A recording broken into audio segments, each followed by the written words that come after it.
is personal development. Now, in illustrating personal development,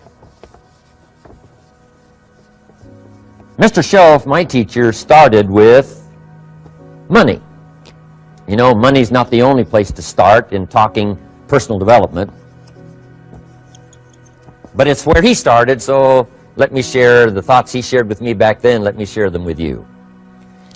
Here's the best lesson I can give you on economics. It's very simple. We get paid for bringing value to the marketplace. That's about as simple as I can put economics. We get paid for bringing value to the marketplace. Now, it takes time to bring value to the marketplace. However, we do not get paid for time, so we cross that out. Mistakenly, the man says, I'm making about $20 for an hour. Not true. If that was true, you could just stay home, right, and have him send your money. So that's not true. We don't get paid for time. We get paid for value brought to the marketplace.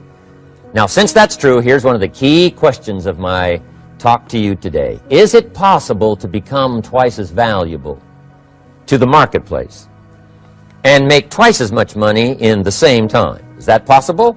The answer is yes. Could you become 3 times as valuable as you might be right now to the marketplace and make 3 times as much money in the same time? And the answer is yes. 5 times, 10 times? Of course. America is unique. It's a ladder to climb. It starts down here, let's say, at $5 an hour, and it keeps going up. Top income last year, $80 million. The guy who runs Coca-Cola. Now, that's a heck of a ladder. That's why everybody wants to come here, right? The boat people are not headed for Vietnam.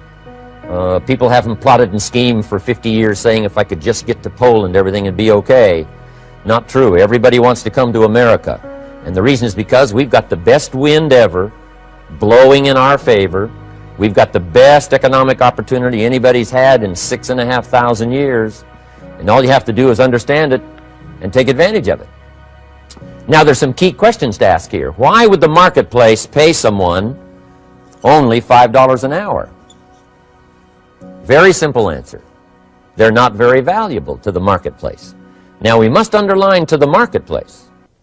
This person might be a very valuable brother. Yes. Member of the family, valuable. Yes. Valuable member of the church, of course. Valuable citizen of the country? Yes. Valuable in the sight of God? No doubt. We're all of equal value in the sight of God. But if you're not very valuable to the marketplace, you don't get much money. You say, well, it shouldn't be that way. Well, then you got to start your own country. You know, this one's been in process for 200 years, and this is the best we've been able to come up with so far. But here's the key. You don't have to stay here. Now, there was a big debate in Congress last year that this $5 was not enough, should be 6, should be 6, should be 6. But we don't need legislation. 6 is already on this ladder. The next step up. You know, if you work for McDonald's, they'll pay you $5 an hour to take out the trash. If you whistle while you take out the trash, they'll pay you $6 an hour. So we don't need that legislation. You just need to take lessons on how to whistle. Have a good attitude. Now, as you begin to climb this ladder, why would the marketplace pay some people $50 an hour? Answer, evidently, they must be more valuable to the marketplace. 10 times more valuable. And is that possible for someone to be 10 times more valuable and earn $50 an hour instead of 5? And the answer is yes. That's what America is all about. Now, why would the marketplace pay some people $500 an hour? Evidently, this person must be much more valuable to the marketplace. That's what's important to understand, to the marketplace. And would the marketplace pay one person $80 million for 1 year's work? And the answer is, of course. If you helped a company make $1 billion, would they pay you $80 million? I'm telling you, it is possible. And that's why America is so exciting. That's why this financial ladder is so exciting. It's possible for all of this to come true for all of you, no matter where you start. As a student in school, just getting started out there in the workplace, this is all possible for you. Now, Mr. Shoaff gave me the clue on how to climb this ladder as high as I wanted to climb. Now, we're talking primarily economics here. There's a lot of other ways to become valuable to your family, valuable to your friends, valuable to the community, valuable to the team, right? Valuable to the team effort, valuable to the concert. But here's what he said to me. In climbing this ladder economically, all you have to do is work harder on yourself than you do on your job. Once I heard that, it made sense to me.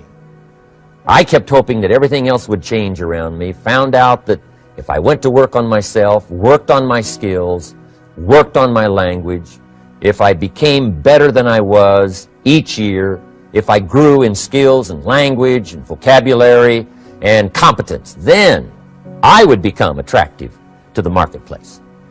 Not very long ago, a company called me and said, Mr. Rohn, we're expanding internationally. We'd like to have a bit of your expertise to help us. Would you give us a bit of your time? We'll add some millions to your fortune. And I said, okay. And I thought later, isn't that interesting they would call me? Then my second thought was, of course they'd call me. Who else would they call?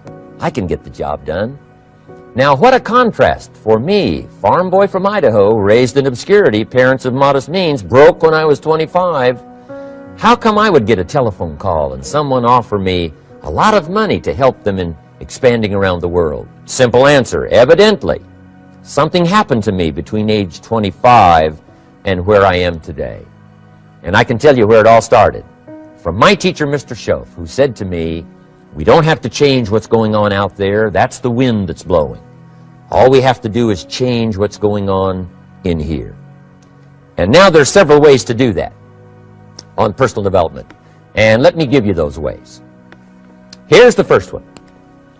We must learn from personal experience. Pretty simple. Learn from what happens to you.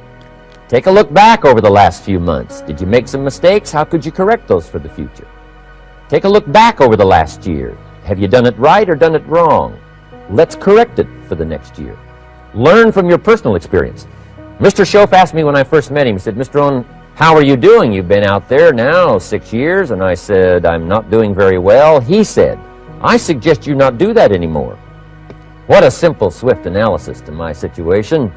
He said, if you keep doing it, the next 6 years will be like the last 6. You don't want that to happen. Let's make the changes. So learn from your personal experience. Now here's number 2, why I came to share this video experience with you today. And that, I call it OPE, other people's experiences. That's me, other people. That's your teacher, other people. That's your friends and colleagues, other people. The people you meet that can pass along to you their experiences, what's happened to them, the mistakes they made, how they corrected them, how they changed their health and changed their bank account and changed their income and changed their future. That's it, other people. Now, there's 2 kinds of people to learn from. One is failures. It's too bad failures don't give seminars, right? That would be valuable. Bring your notebook. Have them tell you how they lost it all and threw it all away, threw their health away and threw their friendships away and things didn't work out well. That would be valuable. But now then we must also learn from positive, people that have done well. They've got the health, and so we ask them, how did you become so healthy? They've got the skills, so we ask them, how did you become this skillful? They've got the income, so we ask them, how did you get here in such a short period of time? So now here's what's important in personal development. In learning from other people, we learn, number 1, by observation. We learn what we see. We watch people that are successful in what they do. In sports, we watch their disciplines. In business, we watch their disciplines. By observation, what we can see. The reason I created this video is something that you could see someone's experiences translated for you. Second, we learn by what we hear. I've got some of my lectures on cassette tapes, so you can take them with you wherever you go and learn by listening. Turn your car into a mobile classroom and listen. And then listen to the sermon on Sunday morning. Listen to the lectures. Listen to the teacher. Listen to someone who's got something good to say. And then number 3 is vitally important on personal development. and that is read all the books you can possibly read in your lifetime. Mr. Shoaff got me started on my library. I've got one of the better libraries. Haven't read everything in it, but I feel smarter just walking in it. My library. At least I was smart enough to buy it. Now I got to be smart enough to read it. And then, of course, I got to be smart enough to decide what's valuable and then do it. But this one is very important. Become a good reader. Some books that helped change my life. Mr. Shoaff recommended, of course, the Bible. And my parents made sure I was a pretty good scholar by the time I was 18. That's been so beneficial for me, drawing from those illustrations. Reading about those stories, people who made it and people who didn't make it, and what the difference was. And then other books that helped to really change my life. One called Think and Grow Rich by Napoleon Hill. And then a book that helped me become financially independent by the time I was 31. And that book is called The Richest Man in Babylon by George Clason. And I'm going to share a little bit of that book with you when I get to financial independence today, our third subject. But I started reading the books, attending the classes, making sure that I got in front of people that had something good to say. And then I started keeping a journal. One of the major things my teacher taught me was to keep a journal. He said, don't trust your memory. If you hear something good, just make a little note and write it down. Now, at first I took, notes on pieces of paper and torn off corners and backs of old envelopes. And it didn't serve me well, thrown in a drawer. Then I learned to keep a journal, a bound copy of all my notes. So I would suggest you do the same. Things that impress you, a poem that impresses you. When you attend a class, some of the ideas that impressed you, jot them down. You read something in a magazine, right? Some ideas. Take those out, put them in your journal. Keep a good journal the rest of your life. This will serve you well. My journals make up a significant portion of my own library. And if you saw my library and saw my journals, I tell you what you'd have to say. This is the library, and these are the journals of a very serious student. No wonder Mr. Rohn is invited to lecture and speak on his experiences around the world. So I want the same thing to happen to you. Value captured that you can resort to later, go back over it and review it, and let it become valuable to you. So that's my first subject, personal development. Work harder on yourself than you do on your job. Develop the skills, learn the lessons, take the classes, absorb all that is being taught to you these days. And then later on, of course, you can sort it out, what's valuable to you and how to refine it for your business and for your life and for your future. But the main thing is to get it and start this process of personal change, personal development. And let me say it one more time. If you will change, everything will change for you. You'll never be the same. You'll keep growing. As you look back on a few months, look back on a few years, you won't believe the progress you can make. Economically, your relationship with your family, your friends, and whether you're in sports or economics or whatever, I'm telling you, that whole process of committing yourself for personal change, personal value, can really make your life unique and worthwhile. Now let's cover the second subject, on setting goals. Mr. Shoaff gave me some tips on setting goals that changed my life forever. And I want to share those with you.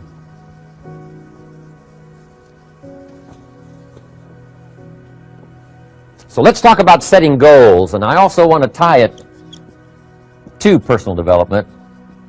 And you'll see how I'm going to do it as I progress here. Setting goals. We need to take a look into the future. There are 4 things to consider in terms of attitude. One is how you feel about the past. Best advice I can give you on that is treat the past as a school. Let it teach you the mistakes you've made, the things that went wrong, the things that didn't work. Don't use the past as a burden to carry, and don't use the past as a club to beat yourself to death. Past losses, past failures, past mistakes. But let the past be a school. Tough school maybe. We've all been through some tough stuff. So if you feel good about the past, draw from it for experience and let it teach you. Then next is how you feel about the future. We've got to have the future well designed. The future is called the promise. And here's what we teach in our leadership series. The promise of the future can be an awesome force for your own future.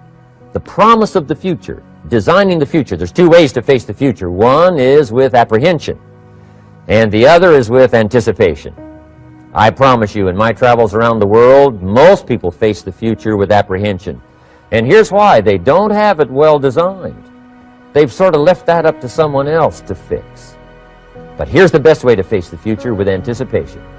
And you can face the future with anticipation if the future is clear, if the future is well designed. And I would like to have you consider some thoughts with me that help me to really change my future by giving it some thought and some consideration. And here it is. In setting goals, it's very simple. Number one, decide what you want. You just take a little time. You sit down and say, what do I want? What kind of skills do I want? What kind of income do I want for the future? What would I like? Where would I like to go? Places I'd like to visit. Habits I'd like to acquire. Skills I'd like to have. You just take a little time to think about what you want.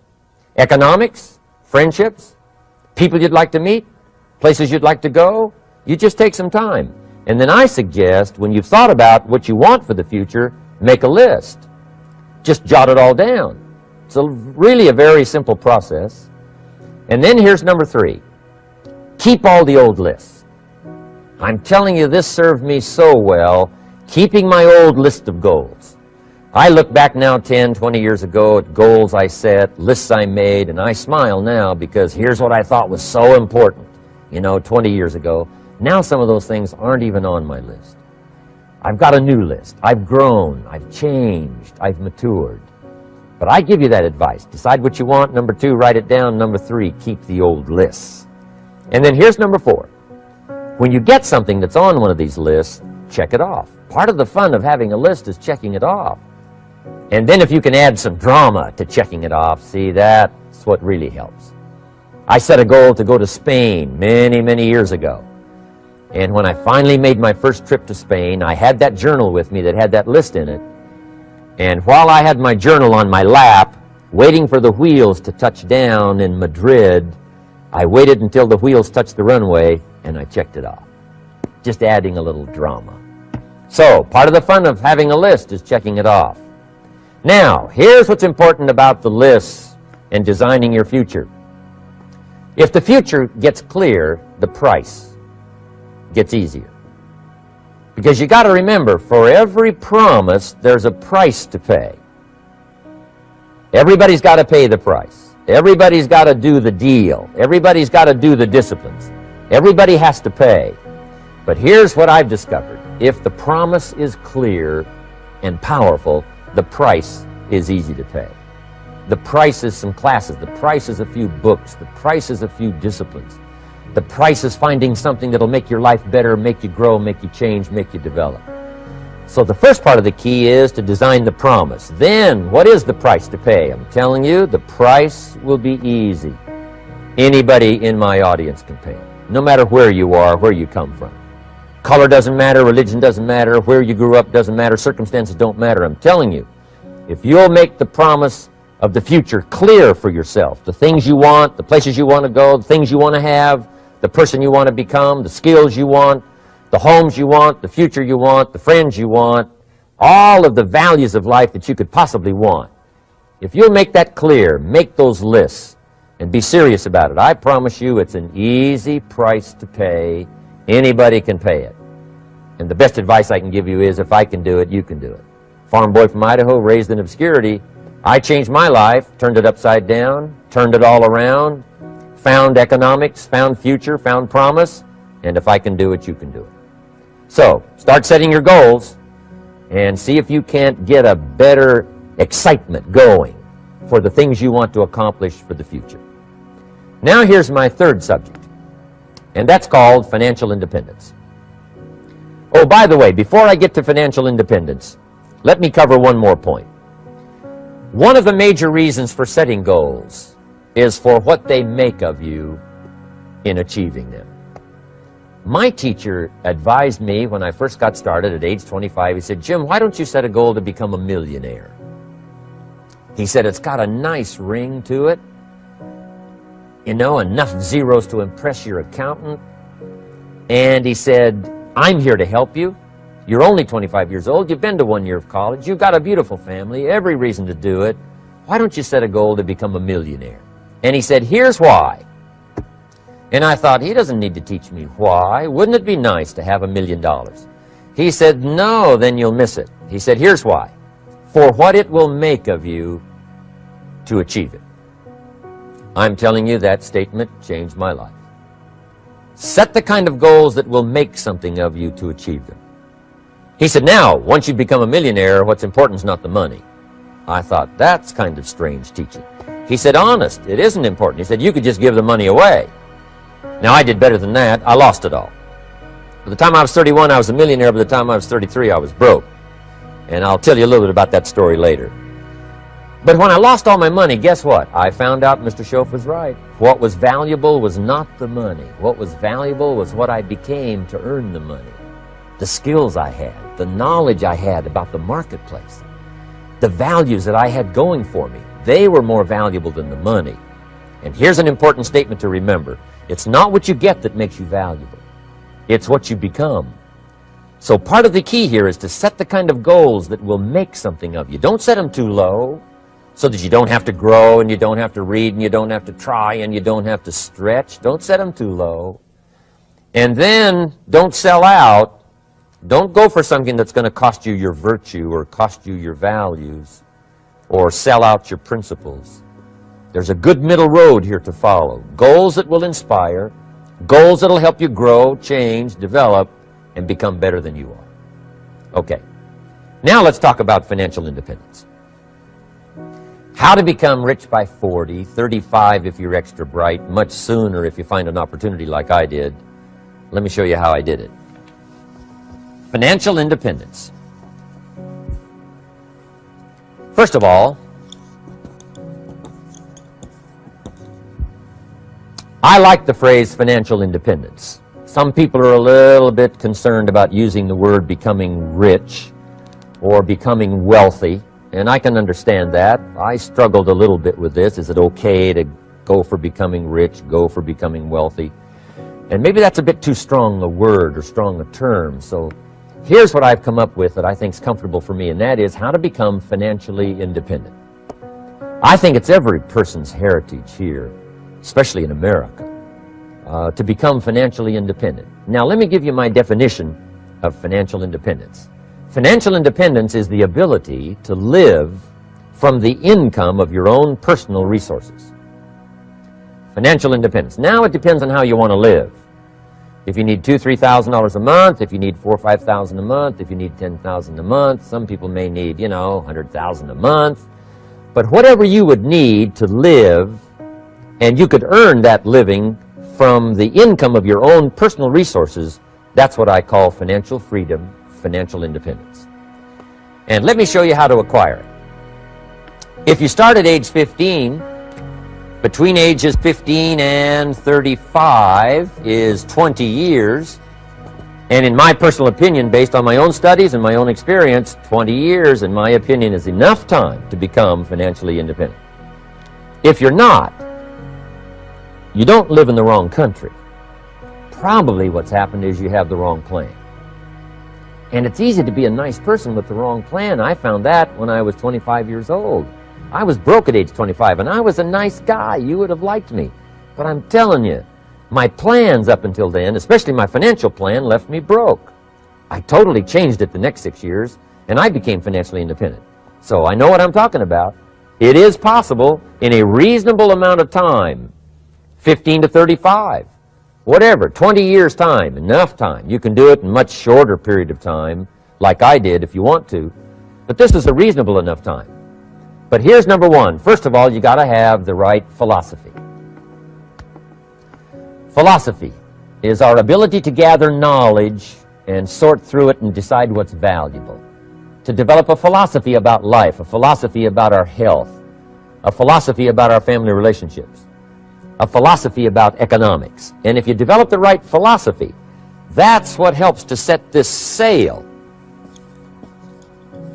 so that in 6 years it takes you where you want to go, instead of winding up like I did that first 6 years of my economics, broke, no money, empty bank account. The right philosophy. Now let me give you a couple of philosophies to consider. Here's the first one. It's called the philosophy of the poor. And here it is. Poor people usually spend their money and invest what's left. That's the philosophy of the poor. Now here's the philosophy of the rich. Rich people invest their money and spend what's left. And here's the startling answer. It really doesn't matter what the amount is. What's most important is not the amount. What's really important is the philosophy. So I would ask you to adopt this philosophy of spending after you have invested. Invest first, then spend. And I've got a little formula that I'm going to share with you. Now, what should a child do with $1? I mean, there's a lot of debate going on, I'm sure, across the country on what a child should do with $1. Here's one opinion. It's only a child and it's only $1. What difference does it make? Well, in my opinion, it makes all the difference in the world. A person's economic future starts with a child with $1. Somebody says, oh, no, you're only young once. Let him spend it all. Well, when would you hope that would stop? Somebody says, well, wait till he's 50 and broke like me, and, and then he'll learn. Well, no, we don't want to wait that long. If I would have known earlier than age 25, I would have changed. In high school, if they would have had classes called Wealth 1, Wealth 2, I'd have taken both classes. I would not have waited until age 25. So, the earlier the better. So, what should a child do with $1? Here's the simple premise to begin with. Don't spend it all. And if a child wants to spend the whole dollar, you got to say, hey, don't spend it all. Don't spend it all. They'll say, why not? It's my dollar. I earned it. You say, I know you earned it, but don't spend it all. They'll still say, why not? Say, let me show you why not. So you put them in your car, take them to the other side of town, and show them where people live that spend the whole dollar. Just drive them around. Kids learn best by visual. Just drive around and say, would you like to live here? Kid says, no. Would you like to live like these people live? Kid says, no, no. Then you can't spend the whole dollar.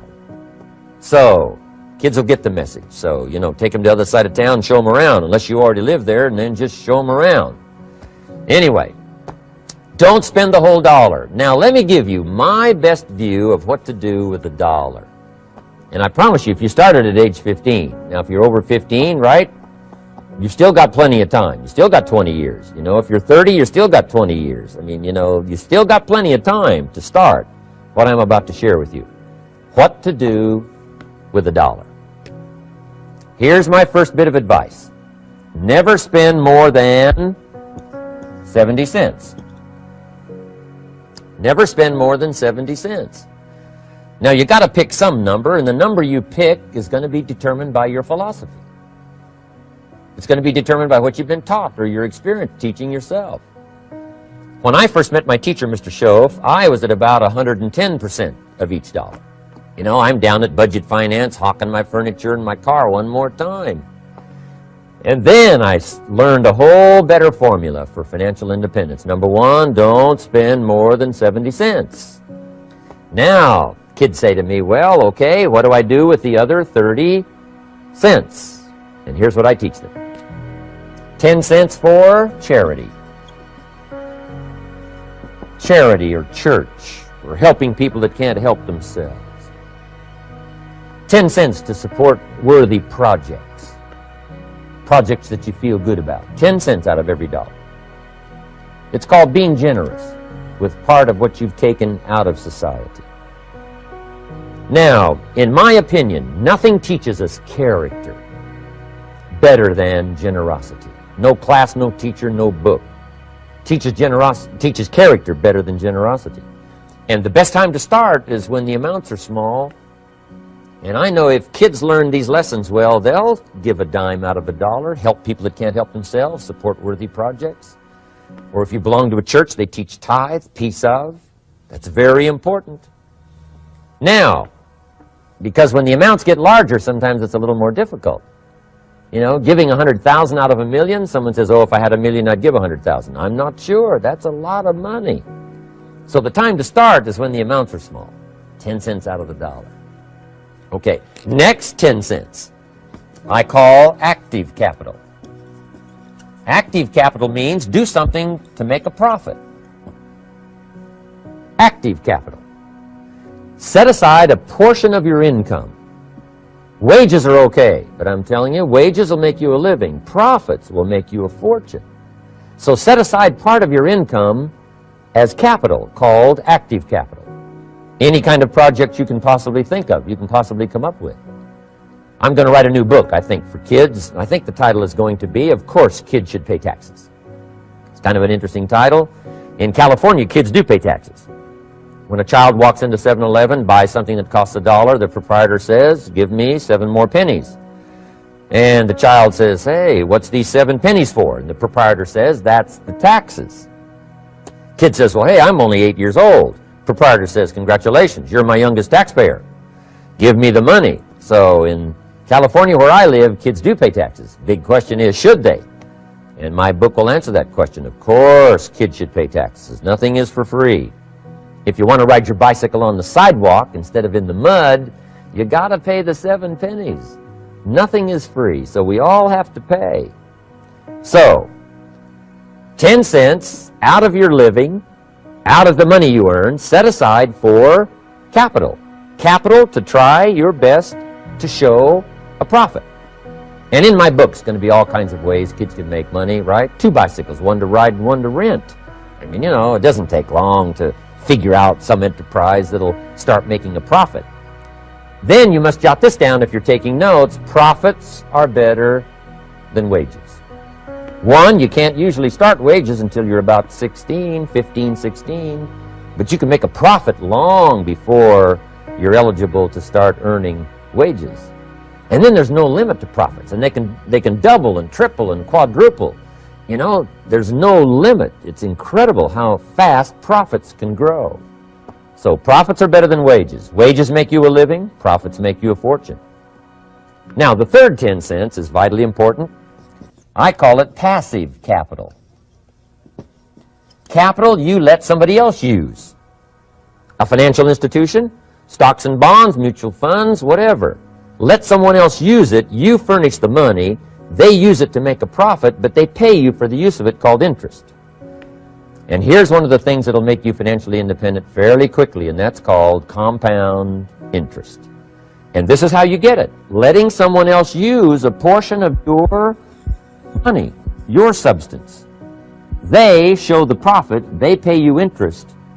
And this passive capital, I'm telling you, over a sustained period of time, if you'll develop this little 10, 10, 10, and 70, especially starting at age 15, I'm telling you, by the time you're 35, you will be financially independent. You'll have the ability to live from the income of your own resources. And then one more point on passive capital. There's a Bible philosophy. I'm an amateur on the Bible. But there's a Bible philosophy that teaches the borrower is servant to the lender.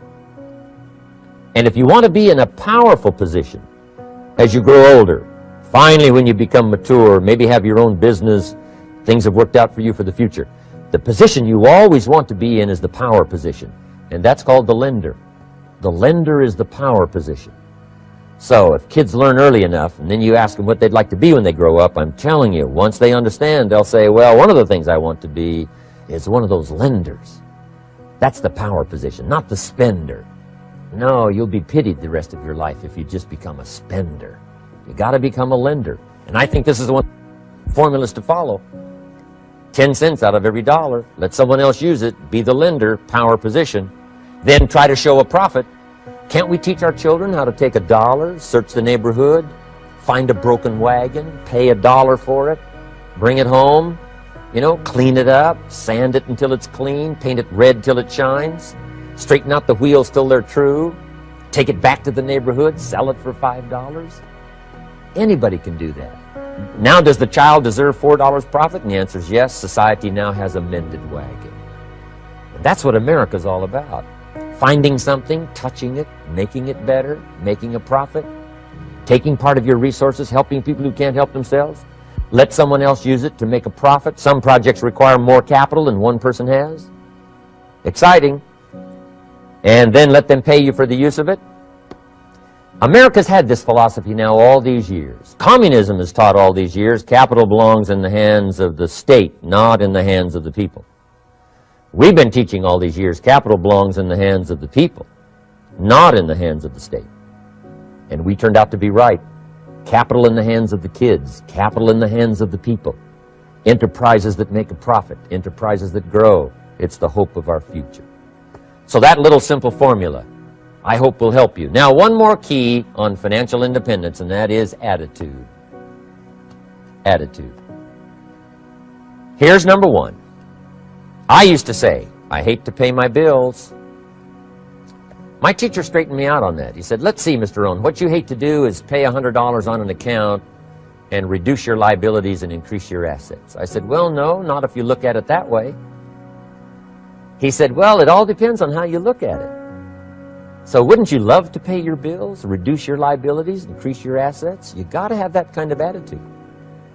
I found out the same attitude about taxes. I used to say, I hate to pay my taxes. And Mr. Shoaff said, well, that's one way to live. But don't you understand? Taxes is how we care and feed the goose that lays the golden eggs. Wouldn't you want to do your share? Someone says, yes, but the goose eats too much. Probably true. But hey, we all eat too much. We all need to go on a diet. Better a fat goose than no goose.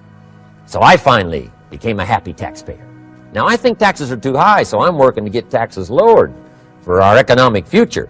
But then whatever they turn out to be, I gladly pay and do my part, because that's what makes the whole system run, each of us doing our part. Now, I want these three subjects to be valuable for you. I want them to have meaning for you. I want you someday to be financially independent. I want you to have the personal development so that you feel good about yourself.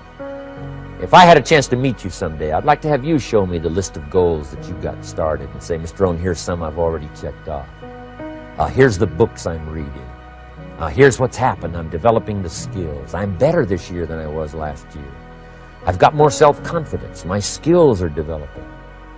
That's what I want for you, and that's why I took the time to come and share in this video message with you. I do seminars all around the world, but this is one way that I can reach out and touch you in case you can't come to my seminars, wherever I am. Maybe this video will reach you somewhere, and it'll have an impact on your life. And what I'd like to do is later hear about it, a letter, phone call, or to have a chance to meet you in person. And now I'd like to leave you with these 4 questions, called questions to ponder. These questions were valuable for me, and I want to make them valuable for you. Here's the first one, why?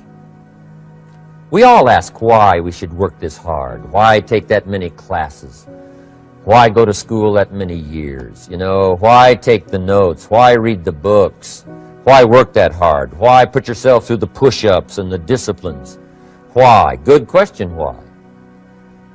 Best answer to why, I think, is the second question. Why not? Why not see how many books you can read, how many classes you can take, how many skills you can develop? Why not see how valuable you can become to the marketplace and to your friends and to your family? Why not see what you can make of yourself? Why not see how far you can go, how much you can see, how much you can earn, how much you can share? Why not? That's the heritage all of us have, in America especially, is to see what we can make out of our lives now that we've been given this extraordinary opportunity. Now, my third question I'd love to ask you in person. But since I can't do it in person, I want to ask it of all of you. But I want you to take it personally. And my third question is, why not you? Why not you? With good self-esteem. Why not you starting to change and setting goals? Why not you starting to make progress toward financial independence? If I can do it, you can do it. I wished I had a lot more testimonials here today besides mine. A whole steady stream that would come by and tell you their story. Someone who started with nothing, finally run a big enterprise. A mother who was on welfare, now she owns her own business. In addition to my story, I wish I had a lot more. And if all of them told their story, guess how they would probably wind up their story? They'd probably say, just like me, why not you? If we can read, you can read. If we can change, you can change. If we can figure it out, you can figure it out. If we can turn it around, you can turn it around. There isn't anything you can't accomplish. That's what those testimonials would say. And so I want to say it to you personally. Why not you? You've got the brains, you've got the stamina, you've got the vitality, you've got the interest, you've got your life ahead of you, you've got the future. You can do it. If anybody can do it, you can do it. If one of us can do it, hey, we all can do it. And now here's my last question. Why not now? This is a good time as the 20th century starts to wind down, a few more years as we get ready for century 21. What a good time to set your goals, work on yourself, work on your skills. What a good time to get it together. What a good time to start this process. Personal development, growing, changing, developing, having a good plan for your money and for your life and for your future. Why not now? And I hope I have a chance to see you one of these days and share with you the experience, the reaction, the response you might have had from my message today. And until I get a chance to see you on this side of the world or the other side of the world, in some school or some seminar, or maybe I'll come and speak for a company that you work for someday, I hope I get a chance to meet you. Until then, I wish you the best. I want all that I've gotten to be yours and much, much more. God bless. Goodbye.